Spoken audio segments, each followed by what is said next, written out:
பேசிட்டு வரேன்.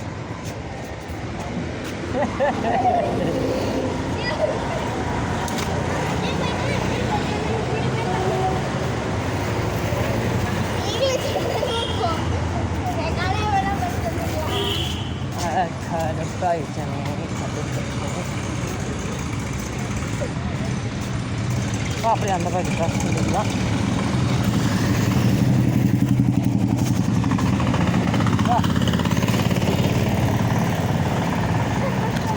சரி, இப்போ நீங்கள் சொல்லுங்கள், நம்ம இந்த ரோட்டில் வந்தோமா அந்த ரோட்டில் இருந்தோமா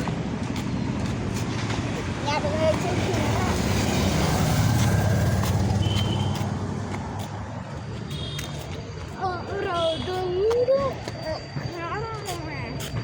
இது நம்ம ஸ்ட்ரெயிட்டாக போகணும். நம்ம இந்த மாதிரி ரிட்டர்ன் எல்லாம் அடிக்கவே தேவையில்லை. ஏன்னா 6 மணிக்கு மெயின் ரோட்டில் தான் போகணும். சரி, நாம் வரும்போது எந்த வழியாக வந்தோன்னு சொல்லுங்கள். ஒரு டேங்க் இந்த வழியாக வந்து இந்த வழியாக வந்துட்டு இந்த வழியாக வந்து அப்போ எதுக்கு இப்படி போகிற? 6 அகாடமிக்கு இப்படி தான் போகணும் ஸ்கூலுக்கு. ஓஹோ, ஆடா பேர்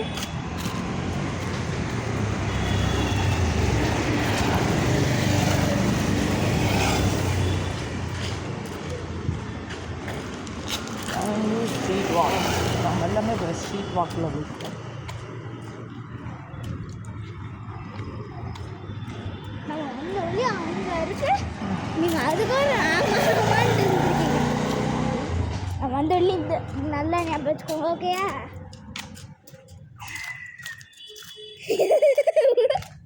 பெப்ஸுக்கு பயம் வந்துருச்சு. இது போகிறேன் எங்கே நடக்க வேணுங்கிற அந்த வழியிலே அப்படியே அந்த கட் அடிச்சிடலாம்.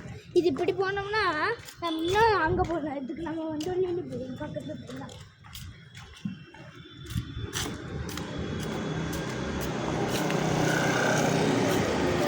அப்புறம் என் வாட்சில் இருக்கிறதையும் 8 மணி நேரம் வாக்காக போயிருக்குன்னு பார்த்துடலாம். ஏய், இதுக்கோசரமா ஒரு கேமரா வாங்க போகிறேன்டா. நம்ம வாக்கிங் மட்டும் ரெக்கார்ட் பண்ணி போகணும். அதுக்கே நிறையா சாப்பிட்ற அந்த லைட்ஸ் எல்லாம் வரும். அது எதுவுமே வேணும்.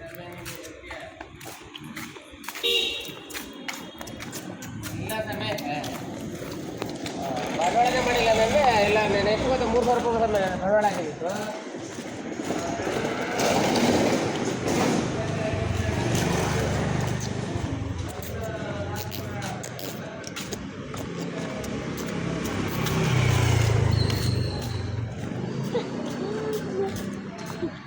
எங்கள் அப்பா கிட்ட போய் என்ன சொல்லுவீங்க?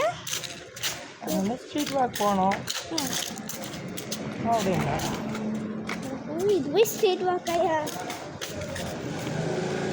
அப்படி தான் சொல்ல போகிறேன்.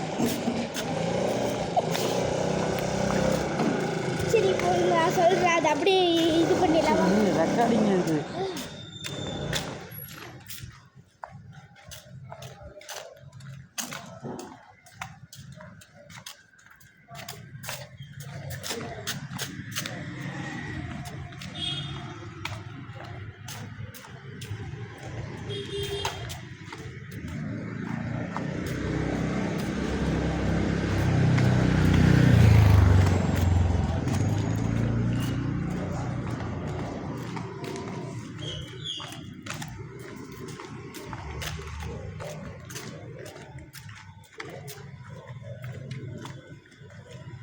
அப்படி வந்து